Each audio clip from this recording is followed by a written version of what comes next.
Eh ma'am, naka-vlog pala ako. Ay, nakablog. Ay, talaga. Ayan, kaway po kayo. Kaway. Kuya, tandaanin mo lang. Diyos ko. Tayo nagmamadali. Walang problema kung malilate ako. Okay lang yan. Puro truck. Kailangan nakita ng ganito karaming truck sa buong buhay ko.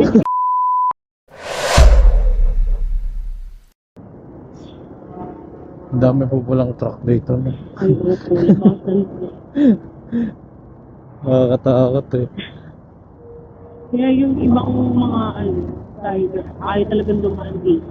Last Friday nga, sobrang topic talaga dito kasi nagkaroon ng tulog pala dyan sa ay, yung Sunog? ata, sa Happy Land ba yun? Oh, Tapos kasi yung isa namin, yung isa kong agent, tagalog dyan lang din. Sa Malabo. Malabo siya sa dito rin ang way niya. Yung bumbero daw, pinatay pa. pinatay. Pinatay ng mga taga dyan, kasi mga nagnanakaw eh. Ay we, Oo. grabe naman yun. Siya yung namatay na bumbero guys. Grabe. Sobrang traffic talaga dito. Matakot sila sa mga Hindi pa naman nila kita yung mga maliliit. kasi yung mga blind spot yan sila. Opo. Pagka ano po, kunwari, sisingit. Oo, Kailangan bumusina ka, tapos yung ilaw, ganyan kalakas. kasi may mga rider pa na sobrang bilis nila magpa-address sa part na area. Tapos nasa kaya ko lipat kuya. Ako lang mga madali ka.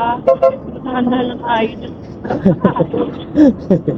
Kasi hindi natin alam eh. Kaya nga. Mga medyo malalaki. Tsaka mahirap po yan. Ano? Hirap. Port pala to.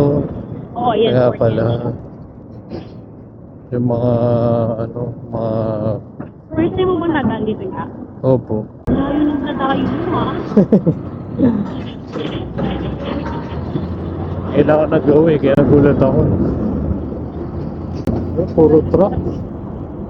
Kailangan nakita ng ganito karaming truck sa buong buhay ko. Kasi ganito oras na naglabas sila. Kaya mga rider na tinatanong ako. Sabi ko much better kung yung kabilang daan. Kasi dito ako, lumilabas na lang ano. May mga ibang rider naman ako na nag-diretso. Okay naman kung ganito, ganyan. Tapos etong mga truck, nandyan lang sila. Pero kung... Basta sa part na doon lang naman yun eh. Mga nag-iisip na kaya talagang tumiing. Kung mabilis na magpa-under tapos diretso ako. Ako talaga. Sabi ko talaga, kuya, tandaanin mo lang. Diyos ko. Tayo nagmamadali. Walang problema kung malilate ako. Okay lang yan. Oo, basta Kasi minsan mga... tatanungin pa nila yan eh. Anong oras shift mo, ma'am? Ganyan yan. Sabi ko, hindi. Walang problema, kuya. Basta dahan-dahan lang tayo.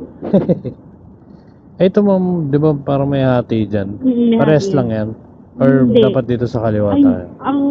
basta ang daan nila dyan, diretso lang. Dito sa kaliwang part. Kasi baka, ano ata ito eh, parang flyover. Ay, hindi, pakaliwa ito pala. Grabe dyan yung nagkasunog. Sobrang topic talaga ng malala. Kasi ang daming pulis. Kasi may namatay na nga ng bombero. Kasi nakahuli ata nila. Siyempre, sunog. Nagnanakawan pa, diba? Sila na lang din. Oo nga. Ayun, namatay isa daw bombero dyan. Grabe. Kinuwento lang din ng agent namin. Sabi ko, grabe, ang traffic. Sabi niya, ate, may sunog doon. May namatay ng bombero doon na isa kaya nagkakagulo doon. Ang daming pulis. Saan po banda? Dito Oo, sa ano? Yung dun sa may yung squatter area doon. Ayaw ka. Yung pag mga ganitong oras, alanganin na ako. Matakas na lang. Lalo na yung area namin, di ba medyo madilim po. Opo. Diba? Kaya minsan may mga barangay, may mga talo, minsan ako wala. Pero yung pinagatiran ko kanina dun, ano eh, may nag-aarambulan na ano eh, O diba? na mga bata. Mga lasing. Yung atay mga nagdo-doorbell kanina. Diyos ko. Kanina yun doon lang mismo, malapit lang po sa inyo. Oo, yun. Ganun ang ginagawa ng mga bata doon. Nagdo-doorbell ang, mga basic nga. May nai-sorbo. Siyempre, kung may maliit ka maririnig yung doorbell, wala, gising na. Kaya ako pag wala pa yung rider, hindi talaga muna ako bumabot. Siyempre, di ba, nag-iingat ka lang dito. Madilim yung area na yun eh. Dati kasi may guard doon, nag-resign din. Baka napagtripan. Na, ano, tawag dito, marami dong mga pasaway. Saka baka mapagtripan pa nga daw. Gulat ako eh. Pagdaan ko eh. May ano. Yun ata Yung isang bahay, sinipa na yung pinto eh. Tapos nagwawala siya eh. Yun ata yung mga nagdodoorbell. Kasi yung mga nagdoorbell kanina mga 1:30 eh.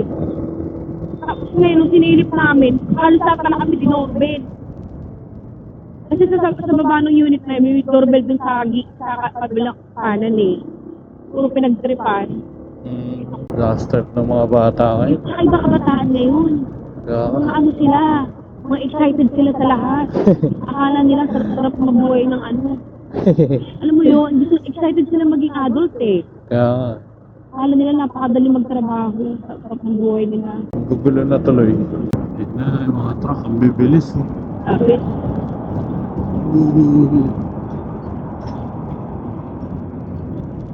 Sa bagay, sa dami ng delay niyan, talagang mag-aarat-rat yan eh. Pagka dumaan ng C5 yung mga yan, kawawa sila dahil isang linya talaga lang. sila doon sa part na yun. Kawawa rin. Kasi yung mga yan talaga, gabi na talaga sila nakakalabas. Kasi di ba sa maaga.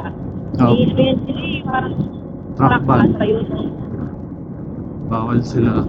Pag yan, inaabot na ng truck ban, patay. Delayed na ang ano nila. May bayad pa yan. May ano ata yun eh, parang per oras na madelay. Oo. Hindi naman sa pagkano mga driver, pag puro napagod sa kanila, kasi bayan sila din eh. Oras ang bayaran sa kanila at ay doon binibigay na sa kanila. Pag doon na ano yan, pagka parang okay na sa kanila yan eh. Oh. Pero kapag nasita naman sila, yari Yun yun. lang. Yun lang talaga.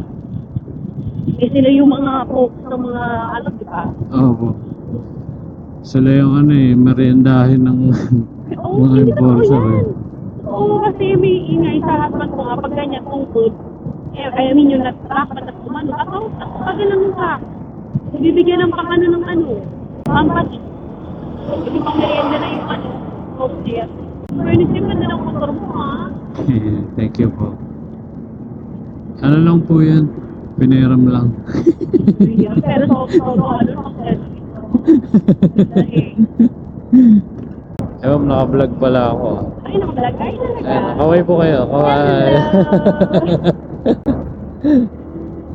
Ano nagpa-vlog ka? So nga yung mga vlog. Oo nga po. Mga motovlog. Mga everyday na nangyayari sa akin. Yes. Ba't ang bayan na pala to ah? Oo, kasi si Diwata, yung sikat na vlog, Tama. yung ano sa Aras yan siya eh. Hindi na tayo. Diyan ba yun? Oo, dito yan sa kabilang side. Oo. Yung pumipila ka ng ano. Diyan yan siya. Kaya naging tambayan na tong area na to. Dito po yun, no? Okay, yes. Tapos pumuntahan sa kanya. Dito kuya, Ay, saan po? doon eh. Hindi ba yun na ano? Ayun. Ay, okay. Ito po lang. Sige po. Medyo maliit ako eh. Talagang ginagastosan nyo rin yung ano, no? Mga Ganun po talaga. follow kita. Yes po. Thank you po. Bait-bait ni madam. Thank you very much. Thank you.